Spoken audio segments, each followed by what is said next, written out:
Sir ಸಾಕಷ್ಟು ಔಷಧಿ ಸಿಗ್ತದೆ. ಇಲ್ಲಿ ಬಂದರೆ ಒಂದೇ ಔಷಧಿ ಸಿಗೋದು ಸರ್. ಅದಕ್ಕೆ ನಾನು ವಿನಂತಿ ಮಾಡ್ತೀನಿ. ಹಂಚಿಬಹುದು ಕೈತಲಂತೆ. ದೇಶದ ವೇದಿಕೆಯಲ್ಲಿ ಕರ್ನಾಟಕ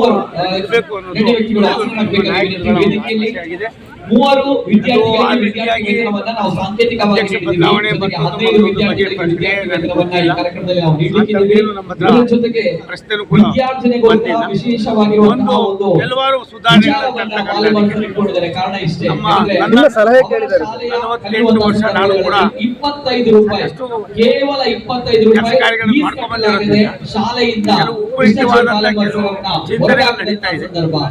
ರಾಷ್ಟ್ರದ ನಮ್ಮ ನಾಯಕರು ತೀರ್ಮಾನ ಮಾಡ್ತಾರೆ. ಸರ್, ನಿಮ್ಮ ಹೆಸರು ಮತ್ತೆ ಶೋಭಾ ಖಂಡಿತ ಗೊತ್ತಿಲ್ಲ, ಮಾಹಿತಿ ಇಲ್ಲ. ನನಗೆ ಇಲ್ಲಿ ಬಂದಿರೋದು ನಮ್ಮ ಸಹೋದರ ಚೌತ MP ಆದಮೇಲೆ 3 ರೈಲ್ವೆ ಬರ್ತದೆ. ಇದೊಂದು ಕಷ್ಟಕರವಾದ ಇಡೀ ಭಾರತ ದೇಶದಲ್ಲಿ 3 ರೈಲ್ವೆ ಒಂದೇ ಲೋಕಸಭಾ ಕ್ಷೇತ್ರ ಬರ್ತಕ್ಕಂಥದ್ದು ಮಂಗಳೂರು. ಇದನ್ನ ಒಂದು ಗುಡ್ಸ್ಕೊಂಡು ಹೋಗ್ತಕ್ಕಂಥದಕ್ಕೆ ಸಭೆ ಕರೆದಿದ್ದೀವಿ. ನಾನು ಮಂತ್ರಿ ಆದ ತಕ್ಷಣ ಫಸ್ಟ್ ಬಂದಿದ್ದು ಇಲ್ಲಿಗೆ. ಮಂಗಳೂರು ವಿಭಾಗ ಏನಾದ್ರೂ ಆಗುತ್ತೆ, ಅದಕ್ಕೋಸ್ಕರವಾಗಿ ಚರ್ಚೆ ಮಾಡ್ತೀವಿ. ಒಂದು 10 ನಿಮಿಷ ನೀವು ಅಲ್ಲಿ ಬಂದ್ರೆ ನಿಮ್ ಜೊತೆ ಸರ್ ಒಂದು ರಾಜ್ಯಸಭೆಗೆ ದೇವೇಗೌಡರನ್ನ ಮತ್ತೆ ಪುನರ್ ಆಯ್ಕೆ ಮಾಡ್ಬೇಕು ಚರ್ಚೆಗಳು ಆಗ್ತಾ ಇನ್ಫಾರ್ಮೇಶನ್ ನನ್ನ ಹತ್ರ ಇಲ್ಲ. ದೇವೇಗೌಡರು ನಮ್ಮ NDA ಘಟಕದಲ್ಲಿ ರಾಷ್ಟ್ರದ ಪ್ರಧಾನಮಂತ್ರಿಗಳ ನಮ್ಮ ಪಕ್ಷಕ್ಕೆ ಮತ್ತೆ ನಮ್ಮ ನಾಯಕರುಗಳಿಗೆ ಹತ್ತಿರದಲ್ಲಿ ತೀರ್ಮಾನ ಮಾಡ್ತಕ್ಕಂಥದ್ದು ನಮ್ಮ ಹೈಕಮಾಂಡ್ ಮತ್ತೆ NDA ಕುತ್ಕೊಂಡು ಚರ್ಚೆ ಮಾಡ್ತಾರೆ. ದೇವೇಗೌಡರ ಬಗ್ಗೆ ಅವ್ರಿಗೆ ಕೊಡ್ತಕ್ಕಂಥ ಸ್ಥಾನಮಾನಗಳ ಬಗ್ಗೆ ನಾನು ಹೇಳುವಷ್ಟು ಶಕ್ತಿವಂತ ನಾನು ಇಲ್ಲಿಂದ ಮತ್ತೆ ರಾಜ್ಯಪಾಲ ನನಗೆ ಗೊತ್ತಿಲ್ಲ. ಅದ್ರ ಬಗ್ಗೆ ಚರ್ಚೆ ನಮಗೆ ಎಲ್ಲೂ ಗೊತ್ತಾಗಿಲ್ಲ. ನಾಳೆ ನಮ್ಮ ರಾಷ್ಟ್ರೀಯ ಅಧ್ಯಕ್ಷ ಬರ್ತಾ ಇದ್ದಾರೆ, ಇವತ್ತು ರಾತ್ರಿ ಬರ್ತಾರೆ. ನಾಳೆ ಅವ್ರ ಸಭೆ ಇದೆ, ಅದಕ್ಕೆ ನಾನು ಹೋಗ್ತಾ ಇದ್ದೀನಿ. ಒಂದು ವೇಳೆ ಅವರ ಹೆಸರು ದೇವೇಗೌಡರ ಹೆಸರು ಏನಾದ್ರು ನಿಮ್ಮ ಸಹಮತ ಇರುತ್ತೆ? ಒಂದು ಸತ್ಯ, ಪಕ್ಷ ನಮ್ಮ ನಾಯಕರುಗಳು ಹೈಕಮಾಂಡ್ ಏನು ತೀರ್ಮಾನ ಮಾಡ್ತಾರೋ ಅದಕ್ಕೆ ಏನು ಮಾಡ್ತಾರೆ ನಮ್ಗೆ ಗೊತ್ತಿಲ್ಲ. ಹೌದೌದು, ಈಗಾಗಲೇ ಡಿಸ್ಕಷನ್ ಆಗಿದೆ.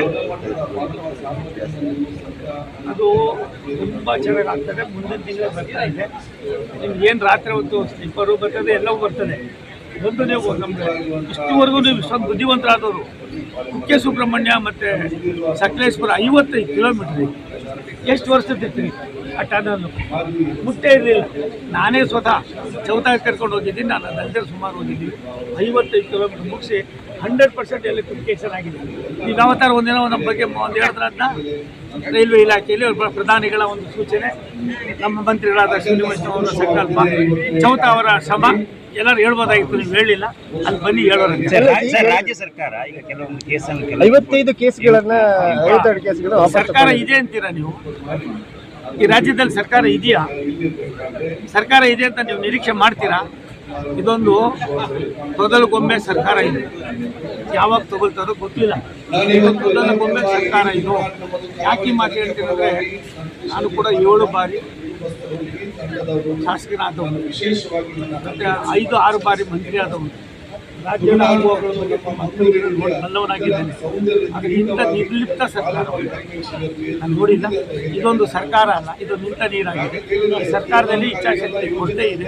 ಬಡವರನ್ನ, ಸಾಮಾನ್ಯರನ್ನ ಇಂಥ ಸಂದಿಗ್ಧ ಪರಿಸ್ಥಿತಿಯಲ್ಲೂ ಎಲ್ಲ ಒಂದು ಕಡೆ ಅವ್ರದ್ದೇ ಆದಂಥ ಒಂದು ಕೆಲವು ಟಾಸ್ಕ್ಗಳನ್ನ ಹಾಕ್ಕೊಂಡು ಜನರನ್ನ ದಾರಿ ತಪ್ಪಿಸ್ತಕ್ಕಂಥ ಹಬ್ಬದ ಕೆಲಸವನ್ನು ಮಾಡ್ತಾ ಇದ್ದಾರೆ. ಸರ್, 57 ಕೇಸ್ಗಳಲ್ಲಿ ಅದನ್ನೆಲ್ಲವನ್ನ ರಾಜಕೀಯ ದುರುದ್ದೇಶಕ್ಕೋಸ್ಕರ ಮಾಡಿದ್ದು, ಅದಕ್ಕೆ ವಾಪಸ್ ತಗೊಂಡಿದ್ದಿಲ್ಲ DK ಶಿವಕುಮಾರ್ ಹೇಳಿದ್ರು. ಅವ್ರ ತಲೆಯಲ್ಲಿ ಏನಿದೆಯೋ ಗೊತ್ತಿಲ್ಲ. DK ಶಿವಕುಮಾರ್ ಭಾವನೆ ಏನಿದೆಯೋ ಗೊತ್ತಿಲ್ಲ. ಸರ್ಕಾರ ನಿಂತ ನೀರಾಗಿದೆ. ಈ ಸರ್ಕಾರದಲ್ಲಿ ಏನು ಉಳಿದಿಲ್ಲ. ಜನ ಇದಕ್ಕೆಲ್ಲವನ್ನು ಕೂಡ ಉತ್ತರ ಕೊಡೋ ಕಾಲ ಬರ್ತಾ ಇದೆ. ಮುಸ್ಲಿಂ ಓಲೈಕೆ ಏನಾದರೂ ಯಾರ್ಯಾರು ಓಲೈಕೆ ಅನ್ನೋದಕ್ಕಿಂತ ಹೆಚ್ಚಾಗಿ ಪ್ರಪಂಚಕ್ಕೆ ಗೊತ್ತಿದೆ ಅವ್ರು ಮಾಡ್ತಾ ಇರ್ತಕ್ಕಂಥ ಪಾಪದ ವ್ಯವಸ್ಥೆ. ಆ ಪಾಪದ ವ್ಯವಸ್ಥೆಗೆ ಪ್ರಾಯಶ್ಚಿತ್ತ ಕೂಡ ಆಗ್ತದೆ. ಸರ್, ಈಗ ದೇಶ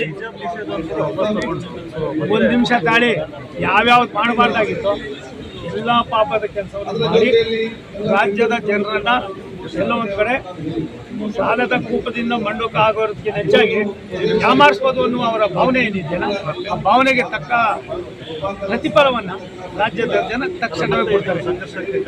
ಸಂಘರ್ಷ ಅನ್ನೋದಕ್ಕಿಂತ ಹೆಚ್ಚಾಗಿ ಅವಶ್ಯಕತೆ ಇಲ್ಲದ ಕೆಲವಾರು ವಿಚಾರಗಳನ್ನು ರಾಜ್ಯದ ಜನರ ಮೇಲೆ ಎಲ್ಲೋ ಒಂದು ಕಡೆ ಗೂಬೆ ಕೂರಿಸ್ತಕ್ಕಂಥದ್ದು, ಅವ್ರ ಮೇಲೆ ಭಾರ ಆಗ್ತಕ್ಕಂಥದ್ದು, ಗೊಂದಲವನ್ನು ಸೃಷ್ಟಿ ಮಾಡ್ತಕ್ಕಂಥದ್ದು, ಒಂದು ಸಮಾಜವನ್ನು ಮತ್ತೊಂದು ಸಮಾಜದ ಮೇಲೆ ಎತ್ಕೊಳ್ತಕ್ಕಂಥ ಪಾಪದ ಕೃತ್ಯಕ್ಕೆ ಯಾರಾದರೂ ಇವತ್ತು ಹೊಣೆಗಾರರಾಗಿದ್ರೆ ಕರ್ನಾಟಕದಲ್ಲಿ ಇರ್ತಕ್ಕಂಥ ಸರ್, ಈಗ ಸಿದ್ದರಾಮಯ್ಯ. ಬಾಕಿದು ನಾನು ಸರ್, ಈಗ ಮಾತಾಡ್ತೀನಿ. ದೇಶದಲ್ಲಿ ಹೊಸದೊಂದು ಪಕ್ಷ ಉದಯ ಆಗ್ತದೆ ಸರ್ ಅದಕ್ಕೆ ಒಂದು ನಿಮಿಷ ತಾಳ್ರಿ. ಯಾವುದು ಕಾಕ್ರೋಚ್. ಎಷ್ಟೋ ಪಕ್ಷಗಳು ಹುಟ್ಟಿದೆ, ಹೋಗಿದೆ. ಇವೆಲ್ಲವೂ ಅಣಬೆಗಳು ಇರ್ತವೆ, ಹುಡ್ತವೆ. ಏನಾಯ್ತದೆ ಹೇಳಿ ಆಮೇಲೆ ಅಲ್ಲ, ಆಗ್ತವೆ. ಟ್ವಿಟರ್ ಖಾತೆ ಯಾಕೆ ಬ್ಯಾನ್ ಆಯ್ತು ಸರ್? ಒಂದು ನಿಮಿಷ ತಾಳಿ. ಯಾರು ಖಾತೆ ಯಾರು ಬ್ಯಾನ್ ಮಾಡಿಲ್ಲ. ಒಂದು ಏನೆಲ್ಲ ಸೃಷ್ಟಿ ಮಾಡ್ತಕ್ಕಂಥ ಪಾಪ ಕೆಲಸ ಆಗ್ತಾ ಇದೆ. ಸುಳ್ಳನ್ನ 1000 ಸಾರಿ ಹೇಳೋದು ಸುಳ್ಳಾಗ್ತದೆ ಅನ್ನೋದು ಅವ್ರ ತಲೆಯಲ್ಲಿಲ್ಲ. ಆ ಸುಳ್ಳನ್ನ ಪಾಪದ ಕೆಲಸ ಮಾಡ್ತಾ ಇದ್ದಾರೆ. ಭಾರತ ಸರ್ಕಾರ ಸನ್ಮಾನ್ಯ ನರೇಂದ್ರ ಮೋದಿ ಅವರ ನಾಯಕತ್ವದ ಅಭಿವೃದ್ಧಿಯ ಚಿಂತನೆಯನ್ನು ಹೊರತುಪಡಿಸಿದ್ರೆ ಬೇರೆ ಏನಿಲ್ಲ. ಈ ದೇಶವನ್ನು ವಿಶ್ವದ ಭೂಪಟದಲ್ಲಿ 2ನೇ ಸ್ಥಾನಕ್ಕೂ 1ನೇ ಸ್ಥಾನಕ್ಕೆ ತಗೊಂಡು ಹೋಗ್ಬೇಕು ಅನ್ನೋದು ನಮ್ಮ ನಾಯಕರ ಒಂದು ಇಚ್ಛೆ. ಅಂದ್ರೆ ಪೇಪರ್ ಲೀಕ್ ಬಗ್ಗೆ ಯುವಕರೇ ಸಿಡಿಸಿ ಒಂದು ಕೆಲವು ಸಂದರ್ಭ ಇದು ಆಗಬಾರ್ದಾಗಿತ್ತು, ಆಗಿದೆ. ಅದಕ್ಕೆ ಯಾವ ರೀತಿ ಪ್ರಾಯಶ್ಚಿತ್ತ ಮಾಡಬೇಕು, ಅದಕ್ಕೆ ಯಾವ ರೀತಿ ಶಿಕ್ಷೆ ಆಗಬೇಕು, ಎಲ್ಲವನ್ನು ಕೂಡ ಭಾರತ ಸರ್, ಸರ್ಕಾರ ರಾಜ್ಯ ರಾಜಕಾರಣಕ್ಕೆ ಸೋಮಣ್ಣ ಅವರು ಬರ್ತಾರ? ಒಂದು ನಿಮಿಷ ತಾಳಿ. ರಾಜ್ಯ ರಾಜಕಾರಣಕ್ಕೆ ಸೋಮಣ್ಣ ಅವರು ಬರ್ತಾರೆ? ಎಲ್ಲವೂ ಕೂಡ ನಾನು ಇದ್ರ ಬಗ್ಗೆ ನನಗೆ ಏನೇನು ಇಲ್ಲ. ನನಗೆ ರಾಷ್ಟ್ರದ ಪ್ರಧಾನಿಗಳು ಒಳ್ಳೆ ಕೆಲಸ ಕೊಟ್ಟಿದ್ದಾರೆ. ಇಡೀ ರಾಷ್ಟ್ರ ಸುತ್ತಾಡ್ತಾ ಇದ್ದಾರೆ. ಮುಂದಿನ ತೀರ್ಮಾನವನ್ನು ರಾಷ್ಟ್ರದ ಹೈಕಮಾಂಡ್ ನಮ್ಮ ನಾಯಕರು ಮಾಡಿಸ್ತಾರೆ.